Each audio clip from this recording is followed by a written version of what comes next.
Across Africa, Chinese-built railways cut through deserts, ports expand along coastlines, and highways stretch deep into the continent's interior. From Ethiopia to Angola, from Kenya to Nigeria, China's presence is impossible to ignore. But why? Is it generosity? Is it a new form of colonialism? Or is it a calculated strategy shaping the future of global power?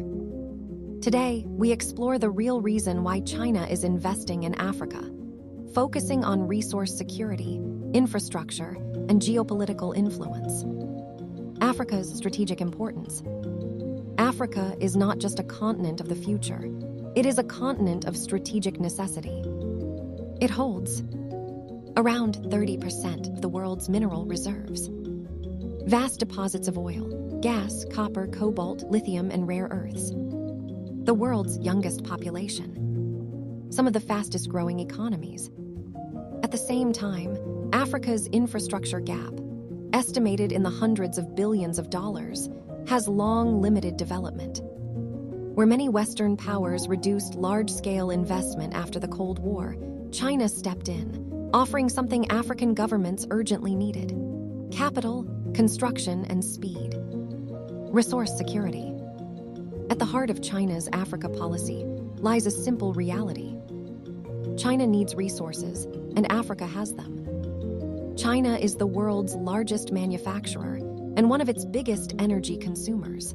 To sustain economic growth and industrial output, Beijing must secure long-term access to oil from Angola, Nigeria, and Sudan, copper and cobalt from the Democratic Republic of Congo, lithium and rare earths essential for batteries and green technology.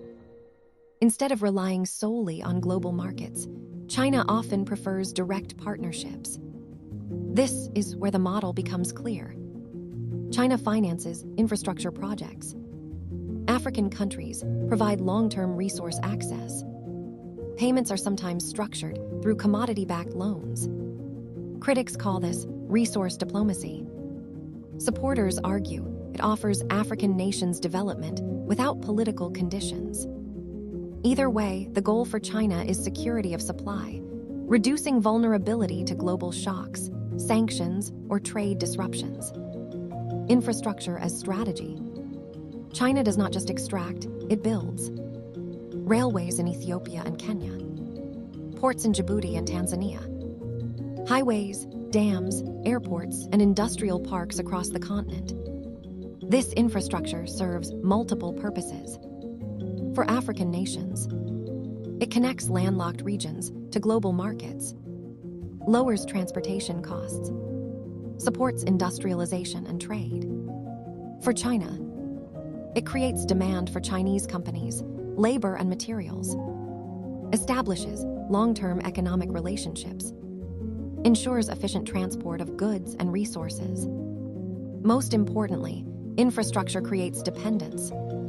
When a country's major port, railway, or power grid is built and maintained by Chinese firms, Beijing gains economic leverage, not through force, but through connectivity.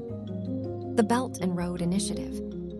Africa is a critical pillar of China's Belt and Road Initiative, or BRI, a global strategy to reshape trade routes and influence. Through the BRI, China links African ports to Asian shipping lanes, industrial zones to Chinese supply chains, local economies to global production networks.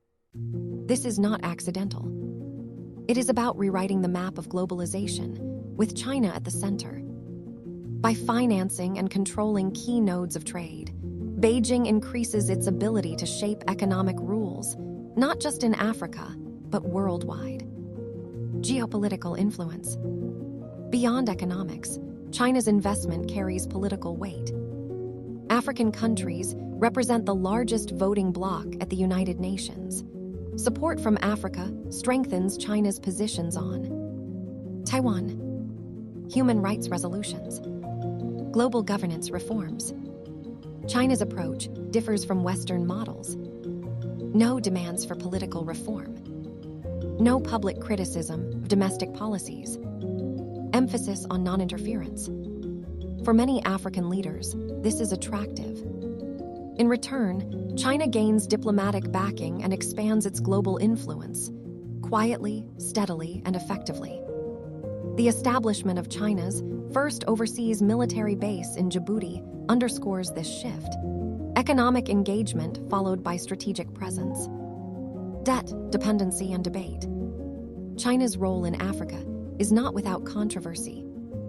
Critics warn of rising debt burdens, lack of transparency, local labor displacement. Supporters counter that infrastructure would not exist otherwise. African governments choose these partnerships. Responsibility lies with local leadership, not Beijing alone. The truth lies somewhere in between. China is not purely altruistic, but neither is it uniquely exploitative. China is investing in Africa not out of charity, but out of strategy. It seeks resources to fuel its economy, infrastructure to secure trade, and influence to shape a multipolar world.